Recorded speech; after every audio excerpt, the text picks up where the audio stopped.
And we are live. Welcome back, everyone, to Isyour6covered. Appreciate you showing up. I have my special, got my headphones on here because we got some special guests tonight. We're going to start off with a great buddy of mine, known him for years, and he's got some news. He's got some information for all of us to know about. And as a good friend would, I gave him some serious time here to talk about what has taken place with his channel, things that are going on, and we'll get started here in a second. But before we do, I always got to know who's first place. Carrie Amore, welcome, first place. Appreciate it. Saw your email on the targets. I tried to respond. I said they look cool, but for some reason the thing wouldn't let it go through. But very cool targets you got going there. All right, we got Brandon Butler in second place. Bravo 1 Actual in third. TB in fourth. Andy Nelson. Who else we got out there? The Shaggy Rifleman. Hopefully you went to the dentist today, my friend. Big Country 45 Auto RTT Guns and Gears out there. Papa's Place, Mr. Les. We got James Smith.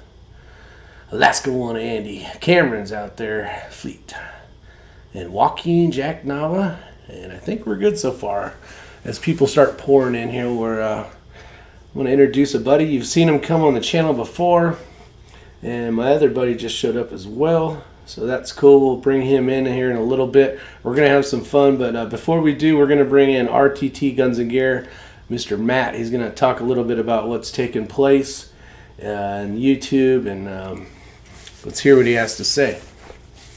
Well, thanks for having me on, Rick. That Welcome. was a very professional intro. You like that? I'm getting better at this. I like that. That was good. All right, cool. That was good. Thanks for having me on. And, I text messaged you earlier and asked if you'd just make an announcement for me. And here you said, I'll just start a live chat. That's right. Yeah, that's what friends are for. Anyway, I think by this point, we all know about the censorship from the right, or of the right. Over the past couple days, Twitter has nuked about 70,000 different profiles simply for speaking anything counter to left-wing ideology. People on Instagram are getting completely banned for simply sharing a picture of Donald Trump. People on Facebook are getting banned left and right every day for various reasons of the same. You guys know that back October or November, I think it was October, I got permanently banned from Facebook. My business page for Southern Arizona Tactical got banned from Facebook. Of course, RTT Guns and Gear for YouTube got banned from Facebook as well. And I got completely banned from Instagram. Over the last few weeks, I've noticed that my initial viewership on YouTube had dropped in half. The total viewers, the total numbers at the end of certain videos were getting pretty average, but it took 3 weeks longer to get there, or 2 weeks longer to get there. And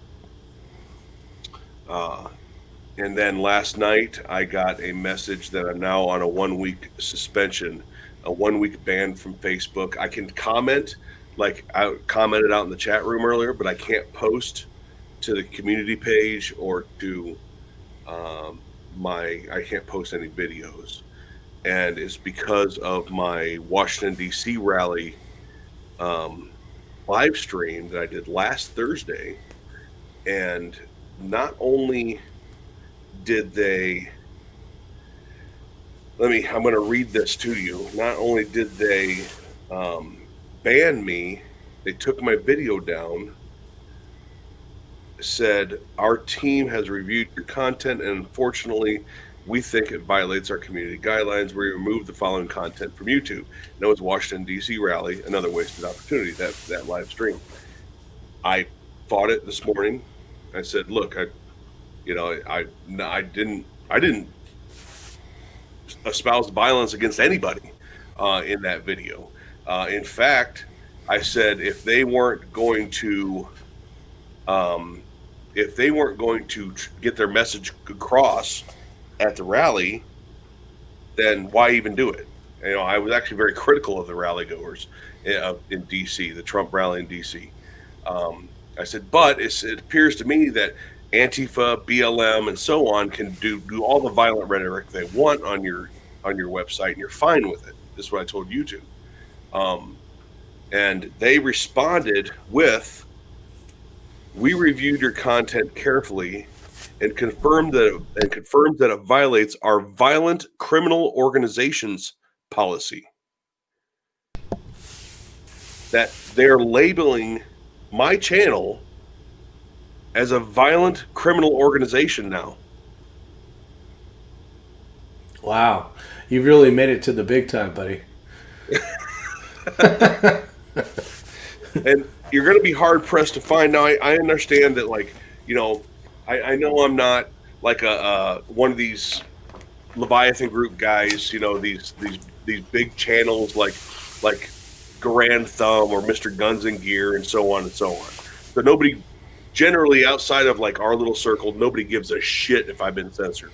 But you're hard pressed to find somebody who's been banned, completely barred from 2 platforms, and now is getting attacked on YouTube. Yeah. No, it's you've definitely have made yourself noticed for sure. For sure. So how long? Let's tell everybody how long you'll be gone for. So I'll be gone for a week. No, they said a week. I think it's 7 days. So next weekend I'll be able to. The problem is if they dig back into my profile, my videos, and there's even 1 or 2 videos that fit this weird definition of violating community guidelines, my channel's gone. 10 years of my channel is deleted. That's a lot of work.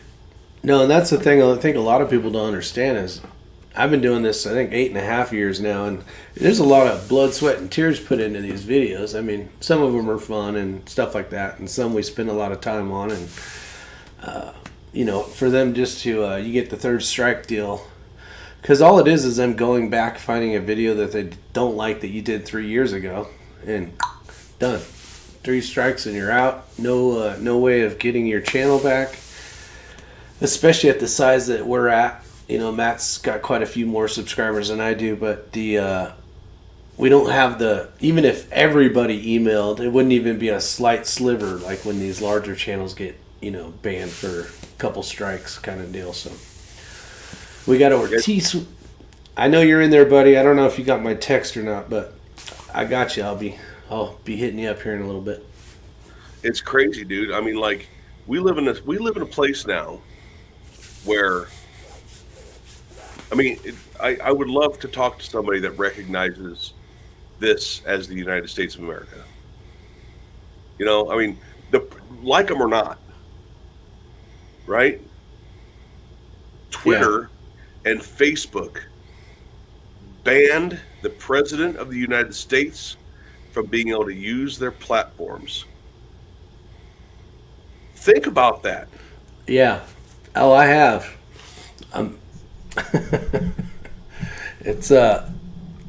It's crazy the power. We're talking about the President of the United States of America basically getting muted.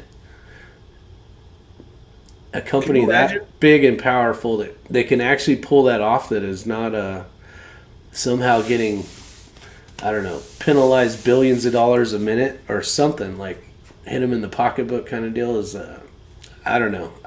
Trust me, I'm sitting in the back of the sidelines trying not to get crazy about getting too much into this and too much into the weeds, but definitely want people to know out here, especially if you're not subscribed to RTT Guns and Gear, go check out his channel. But a lot of good information over there. But yeah, it's when you can get silenced that fast, and when you're putting out a video that doesn't really even break any of the rules that YouTube has set, and they just feel like, you know what, I don't like that guy, I don't like what he's thinking, and all of a sudden you get a strike on your channel. Now you can no longer make videos, can't go live. We're at the point now where you can get fired from your job for having a certain political belief.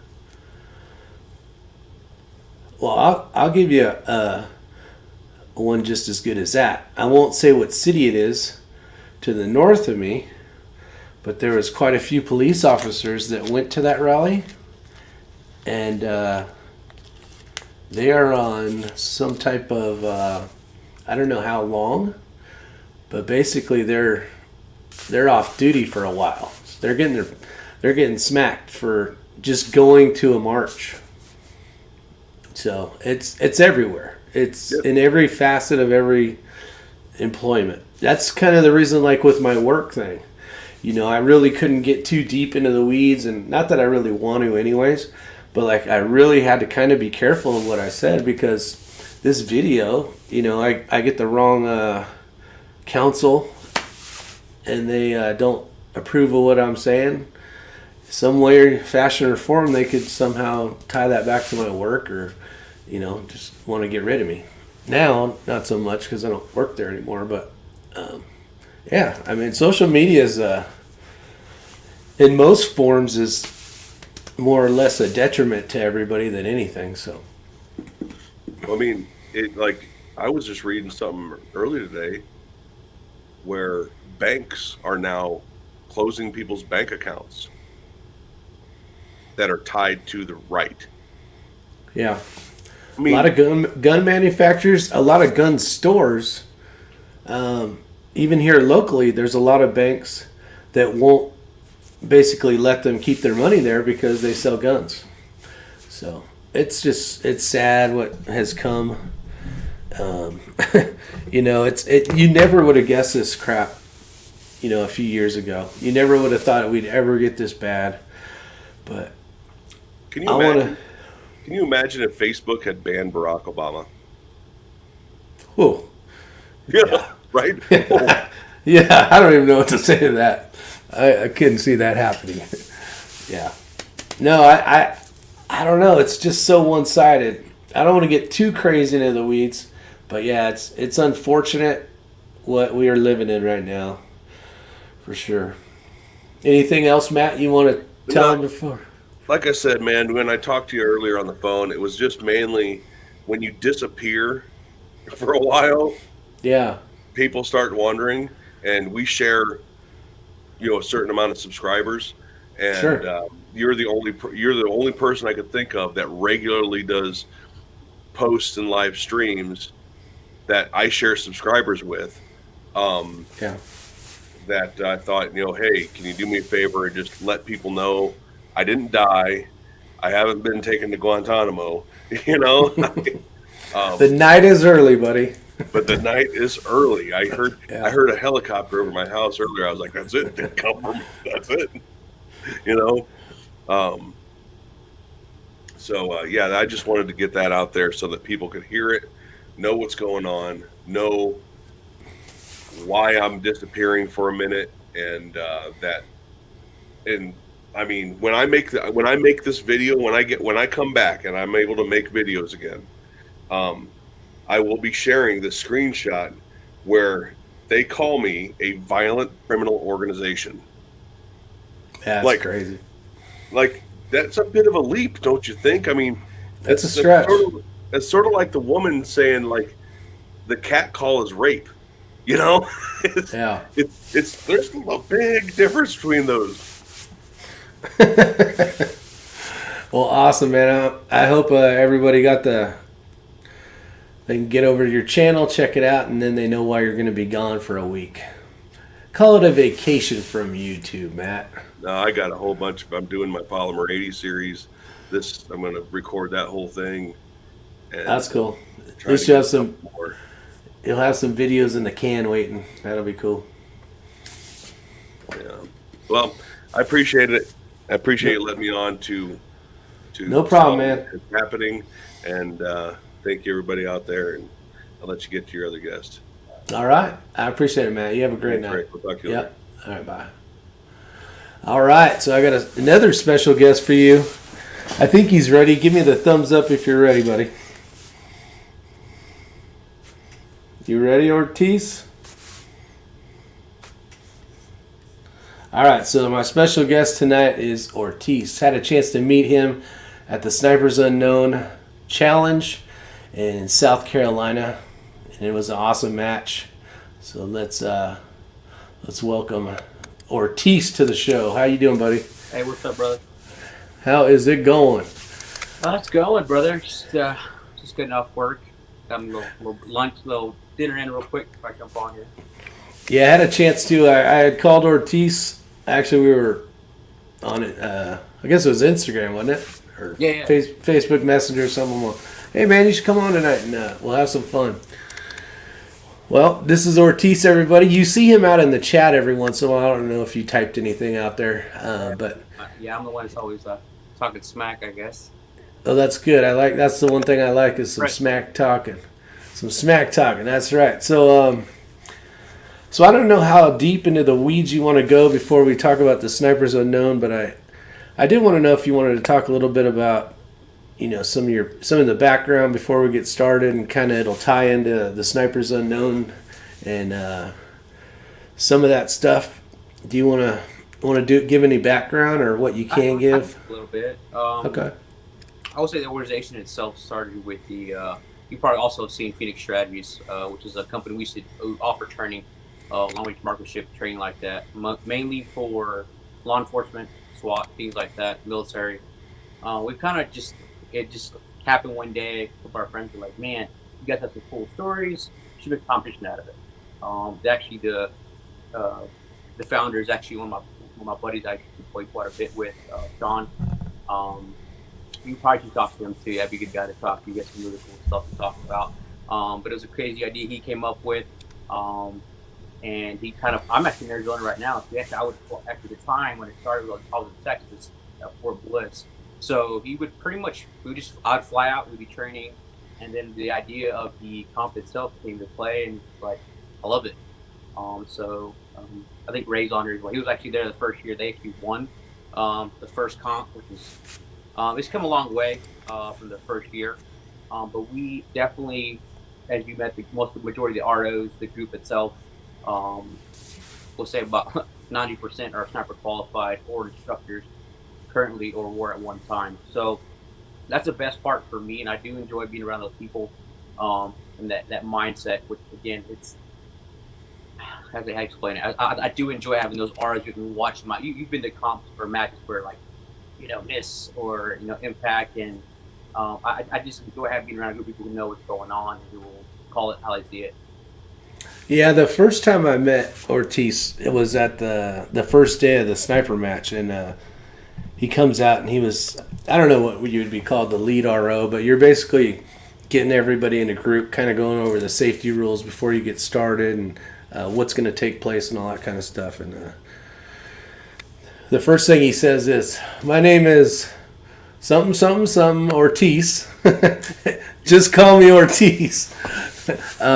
So I thought that was pretty funny, but you could just tell right off the get-go Ortiz was a cool guy to hang out with and have some fun with. And during those couple days, we had a chance to screw off and talk smack one to each other, and it was kind of fun. So, for sure. Yeah, first name is Gamaliel, so I can barely pronounce it. I don't expect everyone else to be like, "Oh, I know his name," but yeah, I'd go by Ortiz, man. I think it's been that for a very long time. There you go. No, it was fun. It was fun. So let's see. I got some stuff up here. I don't know if you want to get into any of your military stuff and want to skip that. Just talk Snipers Unknown, or you want to kind of give the people a little bit of idea of the. Like I said, nothing crazy here. Just was very fortunate to be in a sniper role, do some targeting. I was part of a target platoon, so I was very fortunate to get that experience. And I really felt that's pretty much it, man. In a nutshell, I was just very fortunate to be able to do that skill set and capacity, interact with Afghanistan. Nothing too fancy. I can't, stories when we're drinking around the fire, maybe. But do you see a lot of the gear used in the competition to basically cross over to what you guys were issued, kind of, or is it a lot different? We identified the few groups that were there that actually had weapon systems and platforms that were actually issued to them. That was a key thing for us that we did change this year. For previous years was the the old school, one guy's going to carry 2-3, and one guy has to carry 7.62, 308, or etc. Or AR vertical bolt gun. And for the majority of us, yes, we do carry what is issued to us, and also it meant mission dependent. So for me, it made more sense to give the shooters the opportunity to bring what they felt was appropriate for this match. As you saw some of the matches, it was a lot of pistol, a lot of rifle. It was a mix. Yeah. As one of the days, the post from today that we did on Instagram was talking about a stage that, believe it or not, Ray and Tony, they crushed it. The pistol was destroying people, and now if you look at some of our competitors from the first year to where they're at.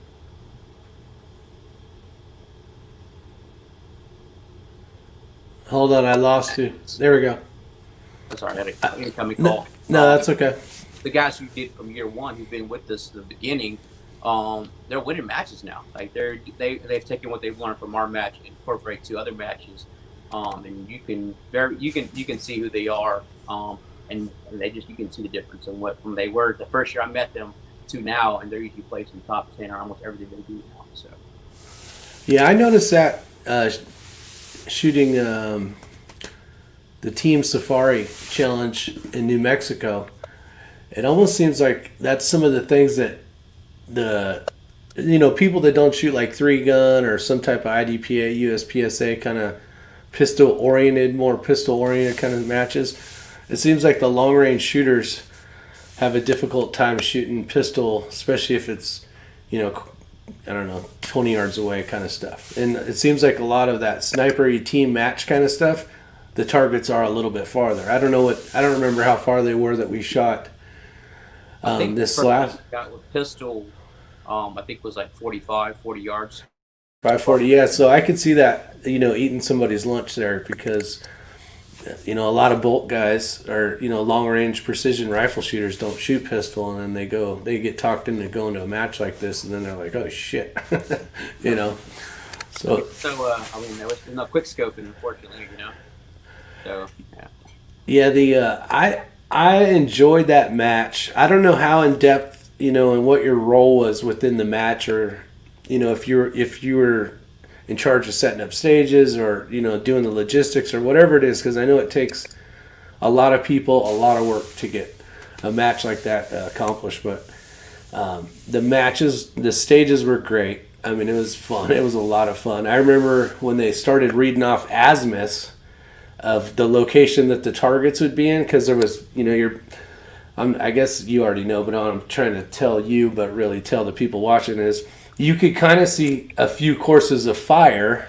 from the different parts of the building, but you had to figure out using on some of the stages just azimuth coordinates to know more or less where your targets were.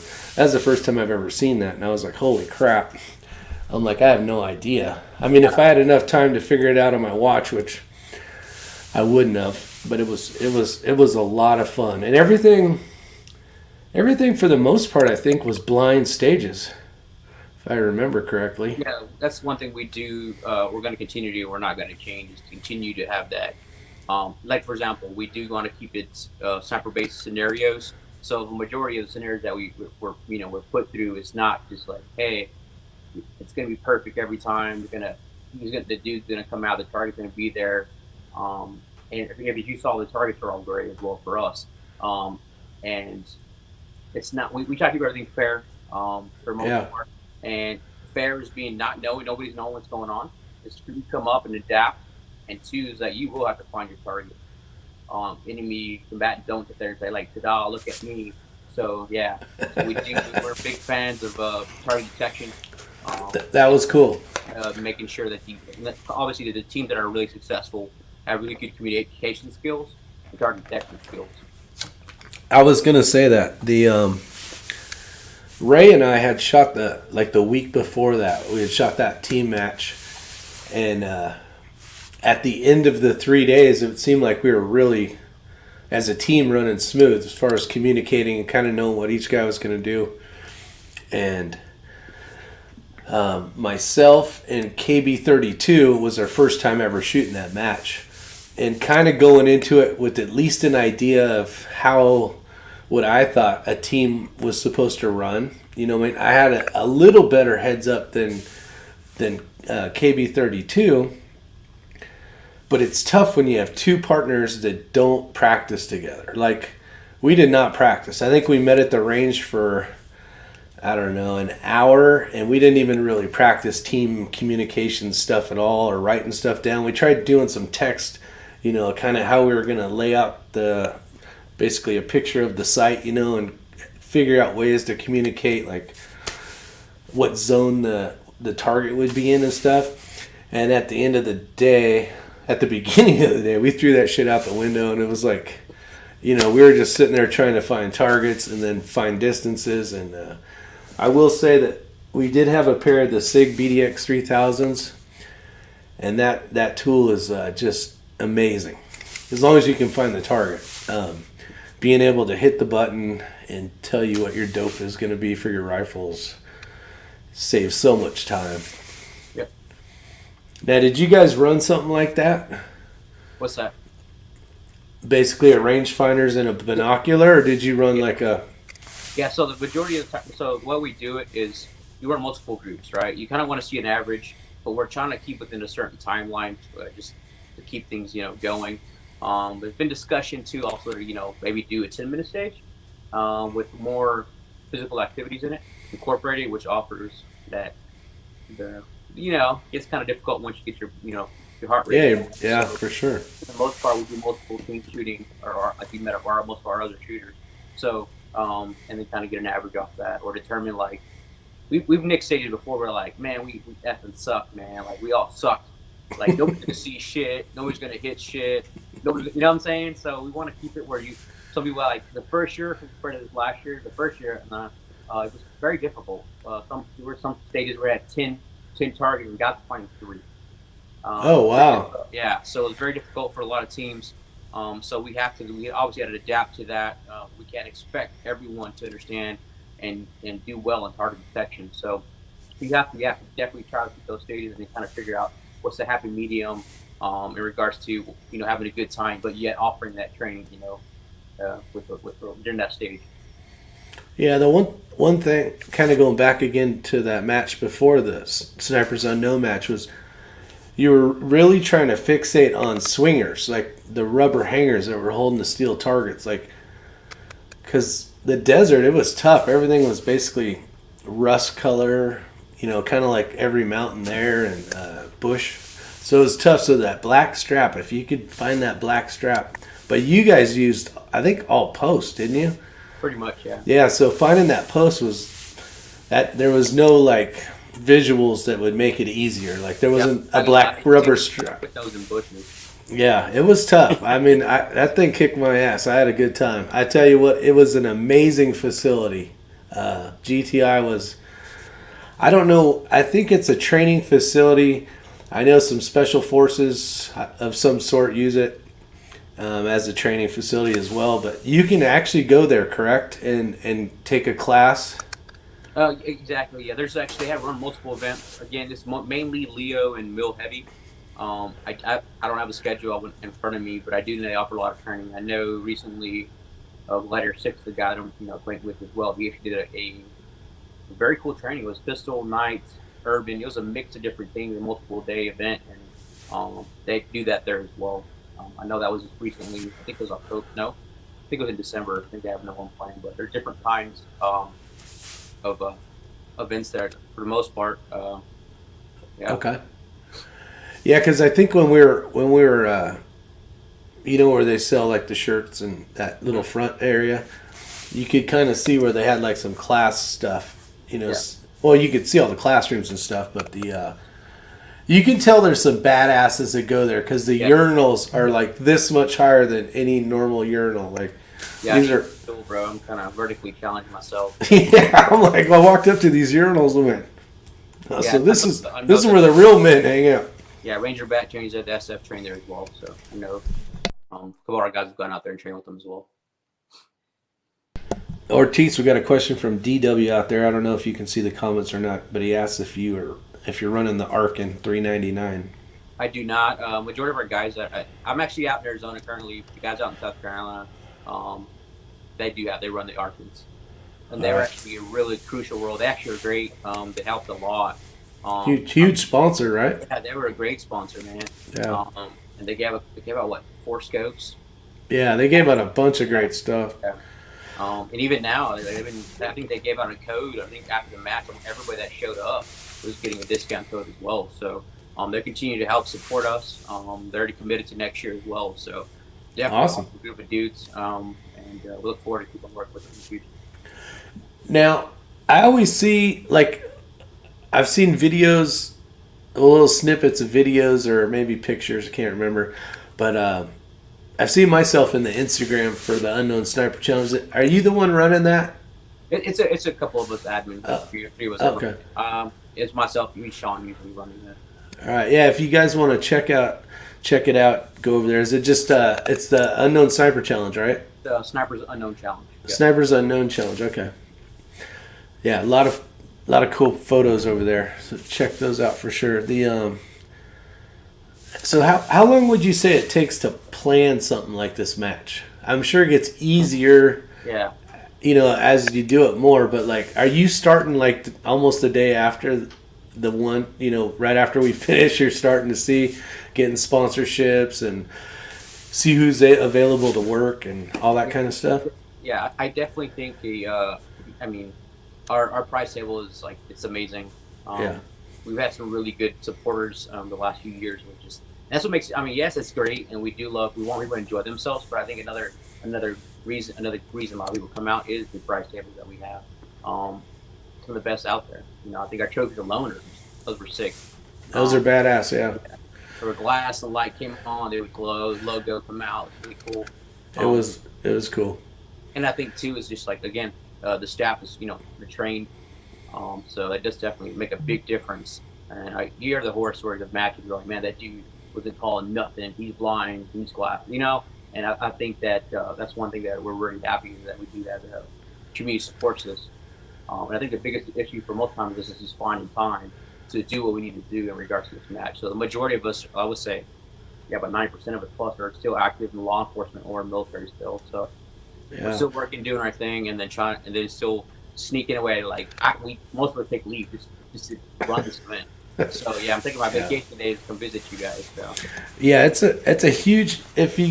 Some of you guys may not have been out there or ever seen it, but there is a ton of people to get this thing going, and these are all, like Ortiz said, they're all basically trained up or have sniper qualified as snipers in some capacity, or they're instructors, and just great group of people. And the only thing for us YouTubers is it's hard because you can't really video much, because anywhere there's a red shirt, those are the ROs, and a lot of them can't have their faces seen and all that kind of cool ninja stuff. So, but man, it was so much fun. It was a good time. Tell them about the building and stuff. Like, it was a decommissioned nuclear plant or something? Yeah, I thought the best way to explain it is it's like Call of Duty in real life. You know what I mean? That's what I look at it. I'm like, man, it's like some cool nuclear facility stage. Yeah. And that's what I thought. First I'm like, this is amazing. You're in a real life video game. That's actually exactly how it felt. I think I even said that when I first got there. I was like, this is like being in a video game. You're going up flights of stairs with a bunch of people in your squad, and it was just badass. It was an amazing time. You guys are so. I can't wait to go next year. Do you have the dates or? It's going to be around the same time frame. It's going to be the last weekend. I think it's let me check the calendar real quick. I'm pretty sure, if I remember correctly, it's 20. Again, I have some stuff I'm not going to put out yet, but it'll be most likely 23rd to 24th. But we are planning some other things that go with it. October, right? Yes, correct. Yeah. 23rd to the 24th. Okay. Friday will be definitely the admin day as well, so guys who want to show up. We had a lot of people camp. I do think we're going to change a couple things up and kind of be more involved with you guys out there. Hopefully have a little campfire set up next year. Kind of, meet, talk to you guys, man. That's y'all are shooters. You guys support us, we support you. So I think that's another option we definitely would like to do next year. Kind of be more entwined with you guys. I think we're just so dead. Those stairs, I don't even know how many times I went up there. I counted like Yeah. plus by the time that day. I remember those guys getting broke off because they'd basically go grab the next team, and then they'd have to come back up, the next squad, and they did that all day long. Yeah, my calves hurt for like a week. Yeah, there was a ton of stairs, man. I think the toughest part of that whole thing was I had my rifle slung over my shoulder trying to go through that tube where you go up the ladder, instead of basically bringing it up with a rope, and that was tough. That was tough for sure. That's kind of funny. It's like we were talking about that too. It's like I actually had experience when I was a boy where I used the local national ladder, and that's like I broke. I fell off that thing. So it's kind of like a TTP after that. It's like, we're going to have rope, a lanyard on your shit at all times. So if you pull that sucker up, you're going to pull it up. So yeah. You live, you learn, It was I don't know. It's so much fun even talking about it. I can't wait to go again. Let's see. So when you guys all get together and you're coming up with stages, are you kind of using... I don't even know if this would be the right terminology, but kind of like real life experience kind of stuff where like you're like, oh, remember, like you'll have an RO say, there was this one time and we kind of had this set up like this and it worked really well kind of deal, or I think it's a mix of like experience, but also like, man, I would like to train on this, or I would like to do this. You know what I mean? Like one of the stages was like in depth, like really in the building, and you were shooting out the window, a ways, and that's pretty cool too. It's like, how often you get to shoot in like let's say 7 stories up, and then like was it 50? I would say about 30 yards in, out a window to engage target at what 550? I think it was 560. So, yeah, it was some. We want to definitely, we're trying to get something out of it too. You know what I mean? Like it's definitely a great training facility. That's just something that I think us being at GPI offers something that a lot of matches do not have, which is elevated positions. A lot of people don't have that, and then it's just cool, like nuclear facility. See, I was talking to Ray before we did this, and he was kind of. I think a lot of people were worried about when you're 10 stories up and you're engaging a target at, not crazy far away, but they're thinking you're really going to be shooting high, kind of thing. Like that elevation is going to be drastic, right? Yeah, folks are working about cosines and your indicators and like. Yeah, and it really wasn't that bad. It was like an inch above center, I think, when I could hit something. But it was. The pistol was killing people. I think they were shooting kind of high on the pistol stuff majority of the time. Yeah, you had to aim really at the base majority of everything with the pistol stuff to hit. But like for the most part, I didn't see a big issue. But it's that factor that people think about it. That's the stuff we like. We want people to, again, like we're not a mammoth. Mammoth is a great competition. We're not looking to smoke everyone. We're trying to mentally push you guys mentally. So like, what am I going to do differently? How should I shoot? Is this high? Is it going to be, or my bullet going to drop? We do enjoy that. Just like one of the furthest targets we shot was over 1,000. And that's like was the only one that was penny yellow. And you were given the opportunity to shoot any order you wanted. The fact that penny yellow is kind of that bright and shiny object to distract you guys to make you I'm gonna hit that bad boy. Yeah, I got this. The other close ones are under 300. You know what I mean? So we kind of want to mess with you guys a little bit as much as possible, but yet it's all feasible. Yeah, no. I'm sure you'll get a chance to tell them, but man, tell them all they did an awesome job. I know I walked around to quite a few people and said, man, thanks for hosting this and RO and this and taking your couple days, wasting your days to let us go have fun for sure. It was an enjoyable time. Now, do you guys shoot that the day before or anything? Like have some fun with it? Yeah. Or? So some of us shoot. Like I get there a week early. Oh, nice. Yeah, man. Like for example, you're talking about the asthma. It just reminded me of the asthma thing. I know that I was trying to shoot asthmas. Like for example, for you guys, you're not going to get exact asthmas. And the reason you're not going to get exact asthma is the location you're shooting the asthma from, which is under metal, right? Yeah. I know. That's why I'm off. Out there, and shoot asthmas to a guy standing there. Just say I got a good workout that week, and that in that weekend. So we shoot, and then the day before, some of the ROs come out. Like I said, those guys were coming straight from instructing to us that night before. Wow. Yeah, and then in that morning, like some guys came at 4 in the morning on Saturday morning just to help out. Oh, So just yeah. it was a little crazy, man. But What yeah, what was that guy you made Instagram famous? yeah. Doctor. Oh, we call him TJ. I call him TJ. Yeah. It's TJ, but no, he has. What's his famous name? Or is it TJ the famous Oh thing? yeah, yeah. So yeah, we were calling him Tactical Jesus TJ. Tactical Jesus, that's what it was. Yeah, he was a cool cat. I came up to him because you had told me that. You're like, hey, go give him shit. So I did. Yeah. He's like, what? How'd you know that? And Yeah, man. he was cool. He just moved. Actually moved from California to Texas, like I would say a couple months ago.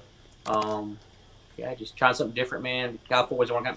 Maybe I'll move together or something. I don't know. It just wasn't working out more, man. The VA, he actually was one of our soldiers in Afghanistan with us. He's actually, believe it or not, man. He was hurt. He's actually physically disabled. He was disabled, man. He got blown up pretty bad.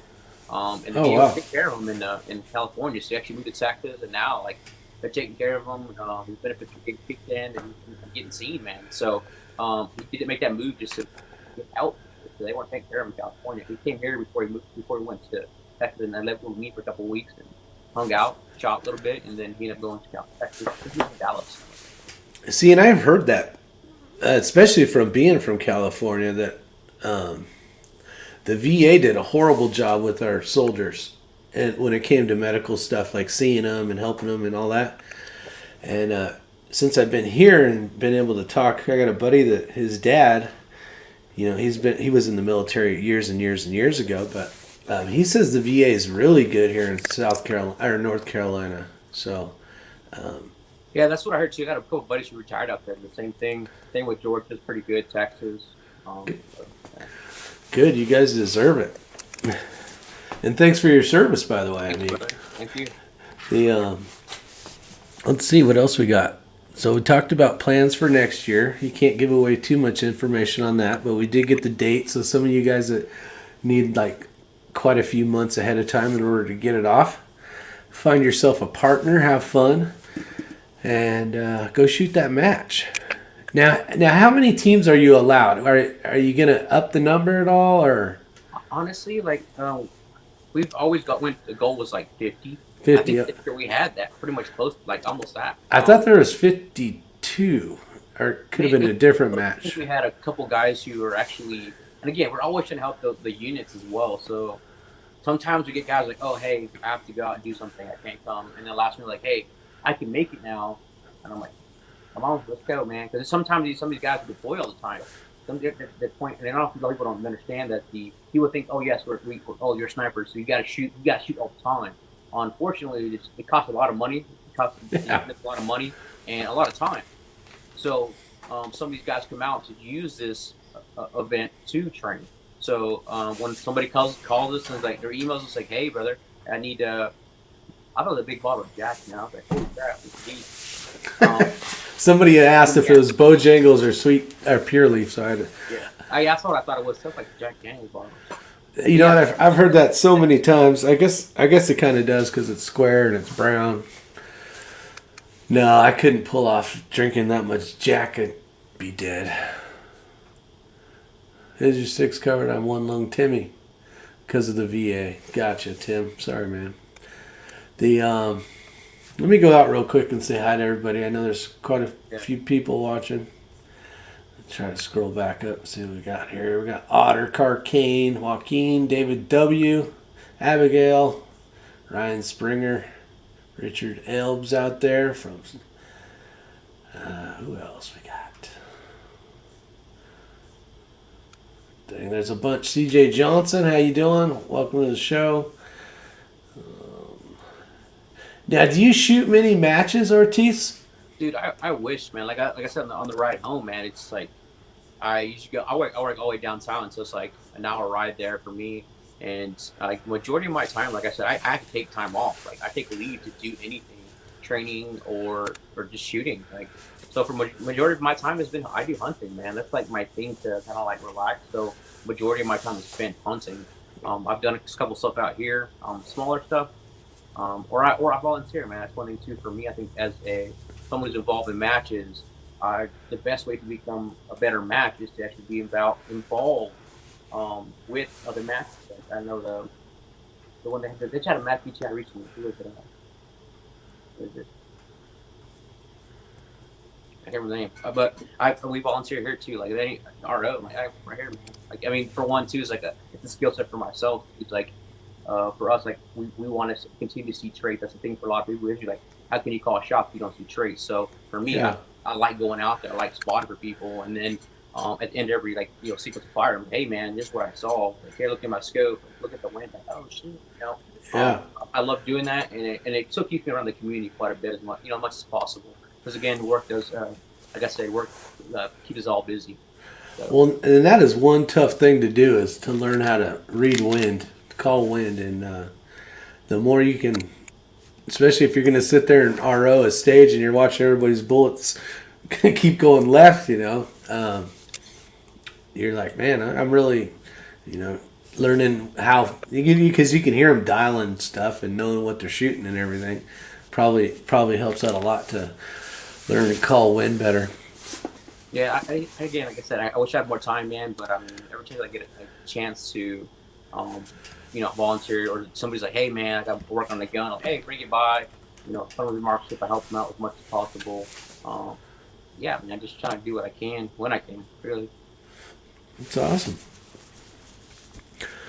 Plans for after the military, Ortiz? You got plans? I know we talked about you're going to be retiring in a couple years from doing 20 years in the military, but you got like, I'm going to become like a male prostitute plan, or like, what do you got rolling? I have to shave, which I do get rashes pretty easily, so that may not be an option.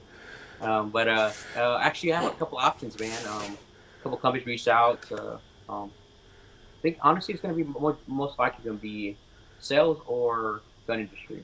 Like I said, I'm not. I want to do what makes me happy. Believe it or not, I think I'll hit that 20-year mark, and hope they don't attach me to that little promotion there. I think we'll see what happens. I'm supposed to find out next week. So if that doesn't happen, I may just get out, realistically. But honestly, it's been a good run. But I definitely would like to have something different. I definitely would like to invest more time into the comp or training, for example, for myself. I do miss it. If there's a way to give back to these type of community law enforcement, I would definitely like to do that as well. So that's also in the works currently right now with our guys. So it's already the ball's rolling, man. So we'll see how big it gets now. Now, the instructors that are at GTI, are they all active duty, or do they hire retired snipers and instructors? Like, is that it? So I know there's some of them there that are actually prior service guys, SF teams. I think Mitch is currently. I think he's still active out in Georgia, and I think some of them are law enforcement as well. So I don't know their structure very well, because the majority of people we met in regards to the comp itself were, the guys who, the guys who controlling things, the lanes, the admin, the guys helping us move vehicles and things like that. But for the most part, those are all awesome. They treat us very well, and we clicked pretty quick, and within a matter of a couple of days, you guys are awesome. No, you guys are awesome. We should do it next year. Let's do it next year. You know what I mean? So yeah, I think now that we know that facility, it's gonna be 10 times better next year, just because the fact that we can incorporate different things, like you said, there's certain things that we couldn't handle physically. So hey, we have to keep this everyone. We want everybody to have a good time. Yeah, and I think even from my standpoint, I saw some people. I mean, I'm not in the best shape, trust me, as I used to be, but there was some people there that I think if it was a little more tough, a little bit harder, I don't know if they would have been able to do a few things. No, correct. Like I said, man, we're more work with the mental aspect of it and just challenging shooters mentally. Yeah. I mean, the stairs I think was enough for a lot of people. Yeah. A couple guys, I think the second day, you're like, dude, my ass hurts, my legs hurt.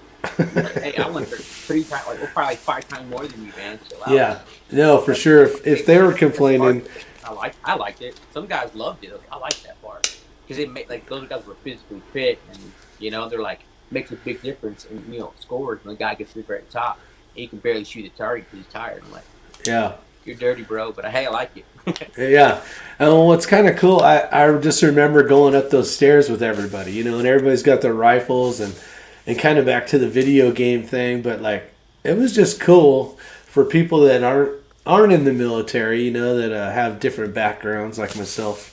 You know, I'm in fire. I don't run around with rifles normally and get to be with a bunch of guys going up stairwells and go engage targets at the top of the roof. So every part of that was just it was an awesome match, really was.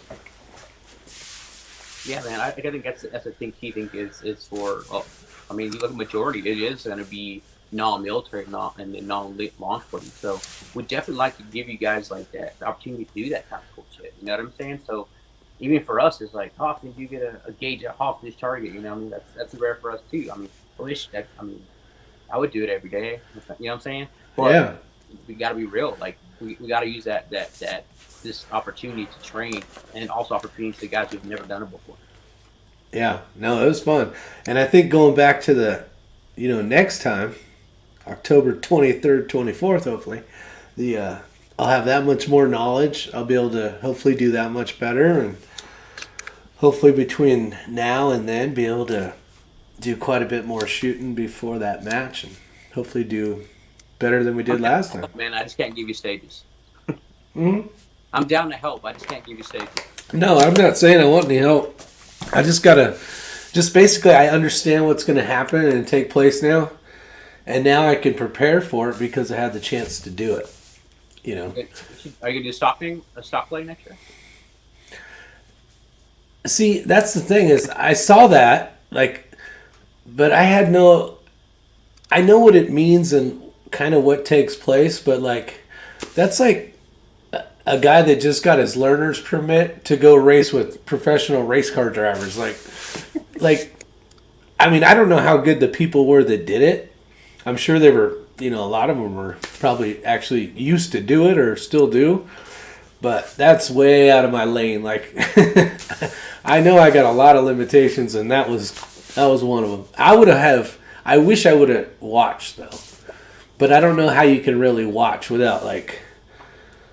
So the people that did watch, so this would be a good question for next year. Do you hang out with the guys that are trying to find the guys? Yeah. So obviously it's not fair if everyone's behind glass or binos or squad or anything. It's just not fair. So we did two binos. Who's at the binos? Two guys on glass. And there was guys in the corner. Usually I think it was like sponsors and stuff like that on their own trucks, with, and things like that on binos. They weren't allowed to say anything or anything at all in regards to if they saw anyone. It was just those two guys on the glass, and that's something we've done one the first year. I think the first year I was on glass by myself. There were 6 guys. And what's cool is like it was for a can. Like if you won, you get. I know that was badass. Yeah, and that's the same thing with the other time we did it. And guess what? We found everybody the first year. It was funny. We found everybody. Nobody got it. I'm like, well, it goes on the practice table then, I guess.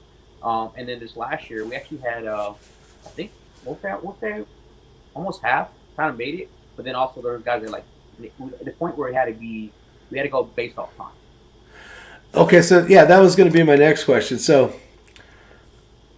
in order to do the stock competition, like say this is where they, I guess you can't see me. Say this is where they start and this is where they end. Now, how wide of a field do you have, and is it the person that gets the closest to you guys when the time ends, or before getting seen? Like, is that how you win? No. So, what we did was we had like 10 people just walking around, man. We had a lot of walkers, a lot of volunteers come walk.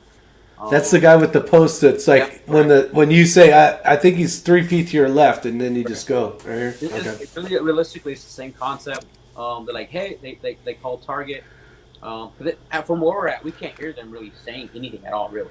We can't hear anybody. We have actually had a police car out there with a horn on it talking, to guys out there. But for the most part, they identify, and they like, okay, cool. And then you get within 6. I don't remember exactly what they decided to do because I didn't went there for that portion.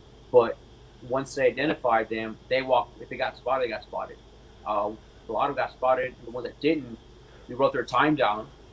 And once our arrow was cleared, there was a still target behind it, right? So basically, that being said, too, some guys did find it, didn't get caught, but missed, right? So they're done. Yeah. Oh, so you are okay. So you're bringing your rifle and everything. Correct. Yeah. So that's cool. Okay, I didn't know how that worked because you guys were down range, so I didn't know if that took place. We took everybody's bolt. Everybody's bolt in one round, and we had it all labeled in a Ziploc bag. And then once everybody like, hey, everybody's done. And it was crazy because there's one guy, we actually ran out of time. He ran out of time. He got within, I think, like 200 yards, and he crawled forever. And this dude's older than him. I think he was in his 50s, maybe 60s. I was like, hell yeah, bro. And he's like, help me up. I can't get up. He crawled the whole freaking way. And he's like, I can't find the target, bro. And I'm like, stand up a little bit more. I think he got to like my waist, and he's like, fuck. He actually could see the whole vehicle. The dude's on it. I'm like, that was there the whole time. I'm like, yeah, you were just a little too low, bro. He literally skull drug himself the whole way, which is dope. I think that was really cool when he tried his base. But you just he had to go a little bit higher. 2 more feet, I think he would have crushed it. What do you think gave the people away that you found the most? Was it their ghillie was not matching, or they moved too fast, or just like were they leaving a trail because they kept going straight, or like what was the thing that gave them up? Yeah. So for example, we gave them the location, right? So I would say the location was we'll say about 1,500 by I'll say about like 2,000. That's where kind of they're left to right and up and down. So you kind of give them the limits. You give them imagery. You go, look, here's where you're at. There were some people that everybody did their own way, but if they were smart, look at the imagery and zoomed in. There's actually a route, like right in the middle of all this woods. The guys who got like set up the fastest actually utilized that avenue of approach, and they then started doing the crawling. So they were like halfway to the target without even crawling. While other guys just start, the whole way. Yeah. I'm a big fan of terrain. Use it to my advantage, man. That's what I use, and but yeah, that's what the majority did. Like, you got to kind of figure it out, use your imagery. We let them use that. We showed them what they're going to go into on the map before we even left. So yeah, we didn't take nobody's phones or anything. So. Yeah, no, that's cool because I had no idea how that was even ran. And. It sounds interesting. I mean, I'm this much closer to maybe trying it next year. I mean, what's the worst that can happen is you find me, so what? Try next year, the year after. But let's see. What else? So how'd you end up over here at this YouTube channel there, Mr. Ortiz? Well, I met you, man. You know what I mean? Is that when we... Is that how you got to the Isyour6covered?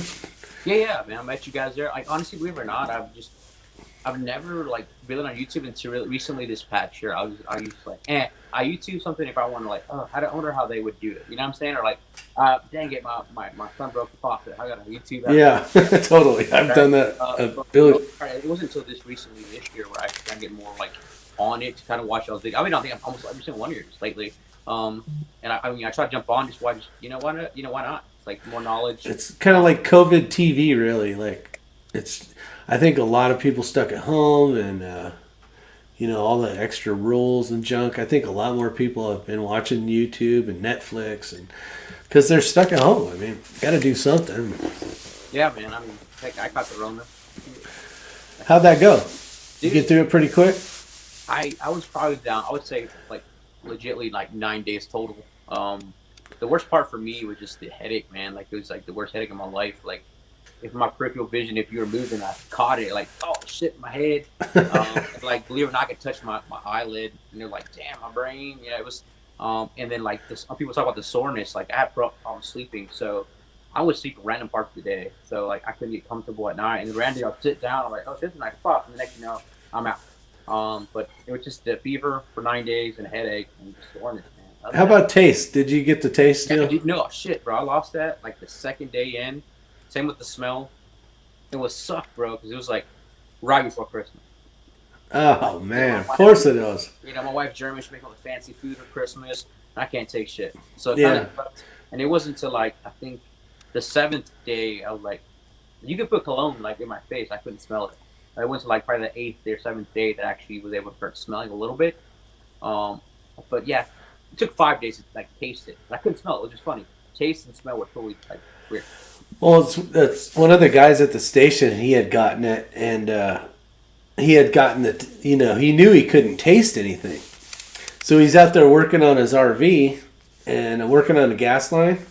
And his wife comes in, and she's like, "Oh my god!" And well, he didn't know that he lost his smell as well. You know, and I mean, it was ripe as hell of propane in there. And she's like, "Man, you got to get out of here." So, yeah, I didn't know you even lost your smell. I've heard about the taste like quite a bit. A lot of people I've heard that from, but I didn't know anything about the smell till about a week ago. Right. Even now, like I did notice, like cardio wise, like so it's different, sucks. And then like even now, the smell is still a little bit that kind of missing there. 'Cause, like again, cologne, things like that. I really can't really smell it quite yet, unless I'm like directly on it. Yeah, But I'm cool. As long as I have my taste, man, I don't care. You know what I'm saying? exactly. Yeah, for sure. No, that's awesome. You got anything else you want to talk about? No, I mean, whatever if they have questions about the match or the comp itself, I'm cool with that too. Yeah, if you guys got any questions for Ortiz or myself, put them down below. You may have already commented some questions. There's a lot of comments in here. I'm going to try. Okay. Yeah. That's a thing too. I don't know where the hell I got it from. Like I was actually had surgery a week before that, so I was on quarters at home. Like I didn't do anything. Nobody in my family has it, and then like the weekend I was able to go do something. I went hunting, so like I have no idea where I got it from. So What were you hunting? Deer? yeah, actually I'm gonna head out. I'm probably gonna go early Saturday morning again. I have an over counter tag for bow. So I have till the end of January, January 31st. Big deer. Nice. They're probably a lot bigger than the ones out here. The deer out here, at least the ones I've seen that run all over the place, they're not very large, I noticed. Dude, the mule deer, there's some monsters out. People don't understand. Like, well, how do you find deer in Arizona? Believe it or not, there's some monsters out there, man. The biggest deer I've ever seen in my life have been out here. And unfortunately, every time I see a monster, there's a bow in my hand. And if I have a rifle, I'm going to drill these deer. You know what I mean? They're too far away, huh? Yeah, it really drives me nuts. But I do like bow hunting because definitely you have to take a lot of things into consideration. Smell, sense, angles, watching the winds, and then of course just long shots here in Texas is like a lot different. Yeah. Well, we went out to Utah. There's really no trees. Like Yep. here, that's just solid trees. And out there really wasn't much to block the wind. And I know they have some monster Yeah, they're not that muleys. far from us there. Yeah, for sure. Let's see here. I don't see any questions. Let me go to the bottom, see if anybody put anything. Everyone would use that in response to your comments, DW. After all this shit. Let's see. I saw some earlier, something about Buddy Tim Davis out there. patterns. What kind of patterns? What do you mean by patterns? Like you mean like issues, like, or you mean in regards to how they are ran? I'm not too sure. What do you mean by patterns? I don't know if it was the question when we were talking about basically stalking. Like maybe that's the question if they crawl in a pattern or I don't know. I mean, a lot of people. What was some of the things that you thought was pretty impressive? Was there a lot of? What's the majority of people shooting that match? Mostly not Leo or military, right? It's mostly like us knuckleheads go and have fun kind of deal, right? Well, believe it or not, I feel like the majority was Leo. I honestly, it's down the middle. Believe it or not. Oh, okay, that's pretty good then. Believe it or not, there's guys that are like, I didn't know they were like military until like later on after the match. Like I'm like, and then like I'll get a message from Instagram like, hey, my dude's there. It looks like XYZ. I'm like, how is he in the military? That dude had tattoos all over, like on the hand. Like those couple guys you probably saw were just like, look like some biker gang, man. But they're actually Marine Uniform guys. You know what I mean? But I didn't know they were coming out until like the very end. Like there's two guys coming from us. I'm like, okay, cool, come on with it. And then I knew their names once I met them. Oh, but I didn't know. Like you won't. you couldn't tell unless, and then two, some of the equipment that you get like people run with it makes a big difference. Like I can't afford some of that shit, and then some of the guys just like ta-da, you know what I'm saying? Yeah. It's about 50-50, man, down the middle in regards to the competitors, civilian and male law enforcement. So. I did meet a couple of the guys that I don't know which Delta or who they were shooting for, but they had some nice setups. I mean, some top of the line stuff, but that was the stuff they used, and somehow they were able to borrow it or whatever to use it for practice, which would be the match. Yeah, I think like some of the guys remember running 260s. So. Okay. It wasn't. I was like I said a million times tonight. I was super impressed. It was a lot of fun.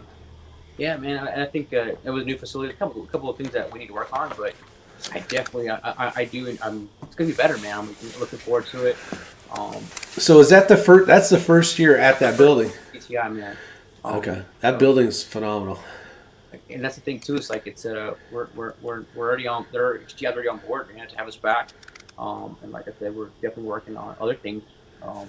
Once I get some more stuff, and then of course, like so we do have training in the ropes right now. We're definitely starting to work with the law enforcement. Like this weekend, actually, our guys are instructing this weekend. For rappels and stuff like that off the building, or what? Actually, yeah. So we do have. I don't know if you met Brad Amick as well from for Amick's Guns. He has that background as well. He's a battalion fire chief. Okay. There's a lot. Oh, that was the guy with the beard, right? No. I think that's his dad. Okay. No, Brad was a really tall guy. There was a gentleman that had his own rifle company, and he actually donated. Oh no, that's so that's a different guy. Yeah, he's from Coyote Rifles. Yeah. He's Okay. the one that donated the two rifles. Believe it or not, that dude's awesome. I just met him. He donated two rifles to the top law enforcement. Yeah, that's right. Yeah, he gave two rifles up, man. Like just straight boom. Like I was like, this is dope. You know what I'm saying? So for him, like, he came in as like, look, man, the guys that are winning have really awesome guns, and we need to get back to law enforcement, man. They're trying to get like budget cuts and stuff. So I'm like, that's awesome. I agree with that. Ark is like, hey, we got the rifles, right?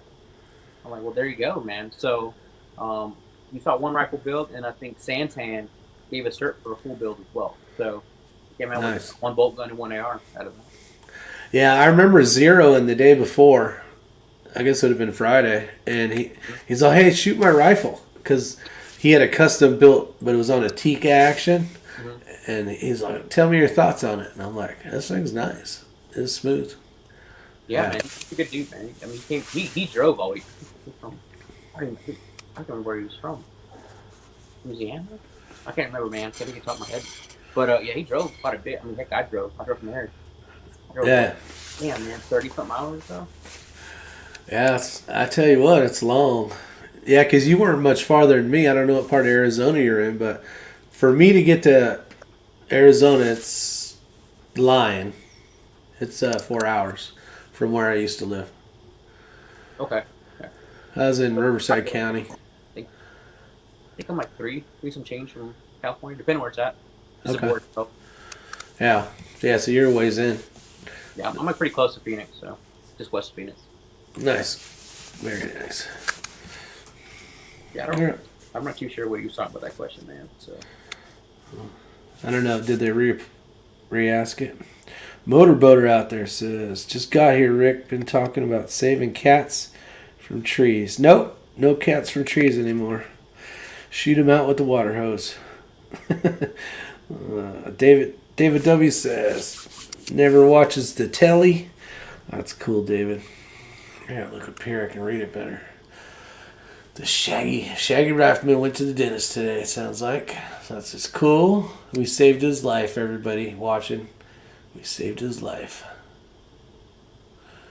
They want to know if you're a Marine. DW wants to know if you're a Marine, Ortiz. I'm not. I'm in the Army.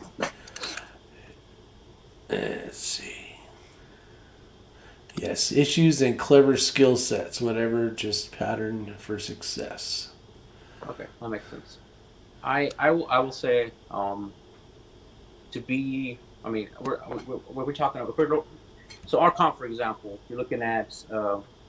It's different from the PRS, obviously.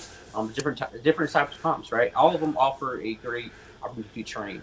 For example, a lot of the like sniper, for example, it had come around the last few years in regards to barrier shooting, a couple other things, right? So the PRS guys do a lot of that as well. So if you look at our match itself, we really didn't have any barriers. You're shooting off whatever we had. And for example, a year before last, it was a lot of tripod work, right? That's what I heard. Yeah. And this year was like, let's see what happens. You guys will shoot No, off. the only rule. So I'm like, all right, man, I was on the roof and I'm like, oh, I'm so going to shoot prone here. You know, because I was like, come up and I'm looking at the handrails. I'm just trying to come up with an idea how I'm going to shoot off this thing. And it was like almost every stage was no prone shooting. I'm like, dang. Yeah, and again, that's the thing too. Is like, I was talking to somebody. Actually, I had a conversation with somebody today in regards to again that post we did earlier. Like, how would you determine like how are you getting good at? Yes, steel offers the opportunity to hit something, hit that impact. But sometimes you can't really see your accuracy and like how really good you're at it. And I think as a team, you got to determine like, hey, is my buddy better at shooting this situation? Oh, standing offhand, which was last year as well. Like it was random, like shit, like standing offhand, like I can't do it, but my buddy can, right? That's something the kind of things you want to determine prior to coming to a match like ours, because you only there's going to be weaknesses for both sides. Your partner might be good at this, might be good at that. So you got to determine those kind of things, and then again, like you said before, is identifying our weaknesses and work on those throughout the year. Because it's time for the note is a 1 day, 1 year, like once a year kind of event. So again, like I said before, the guys who did our first year and doing this year, they're crushing it, and you can see the difference of what when they come back, man. Like, hey, that sucked, but I had a good time. Yeah. And they call me, and I don't mind talking about what I felt that they did wrong, or how they can improve on it. But I think the biggest issue for people is target detection, communication skills, and then just adapting to whatever it is. You're never going to know exactly where they're going to put you to, which is great, because everybody assumes long range prone. That's all day. That's where it's at, baby. No. No. The situation. I don't remember what stage number it was, but you ran up the stairs. Well, before you ran up the stairs, you had to engage that. Stage 5. Stage 5, yeah. You shot a couple targets, and then you had to run around, shoot pistol, and then you get underneath that, like, I don't know what the hell it was, some pipes of some sort. HVAC system. Yeah, it was an HVAC system, and that was fun, but that gets a little tight in there. It's tough. It was fun. Exactly. So that's the thing, too, man. It's like, we want to work angles on you guys. For example, that stage itself, you actually had to, if you look at your feet, there was another bar there, right? If you stood on the bar, you see the one that's like literally clearing the roof. There was one that was close, but if you didn't stand on that rail or you were short, you weren't going to see it. Yeah. So that's one thing you got to kind of, observe, watch, because we'll throw stuff at you, or like, hey, when you're like, I'm telling you, but I'm a big fan of at your right limit, I'm putting right next to it. Why? Because you see the right left limit, and you're not even going to go back to it. You're going to look right here, and you get tunnel vision. So David, adapt to think about the situation they're in. There was a couple where I don't remember what stage it was, but you're like in the building a little bit, quite a bit, on some handrail, guardrail-y things, and you got to shoot out through a big like garage door-y looking, pretty big thing. But there was a beam that went across. And you're looking and you're like, God, I hope this is going to make it past that. You know what I mean? Like, you're like, you really got it. Well, even Tony hitting that one pipe, like, you have to question, where is your bore over height stuff? You know what I mean? That's 100% correct. Yeah. I think that's a situation is like, man, that like, we don't get to do very often, because we're usually just out in the range, getting to shoot. Nothing's in our way. So. Yeah, and it's not some wood barricade. This is like big beams of steel and pipes, and like it's not just something that's going to go through like a 2x4 and keep going. Mm-hmm. It might hit something of some substance and like bounce around and hurt somebody. Yeah, that one.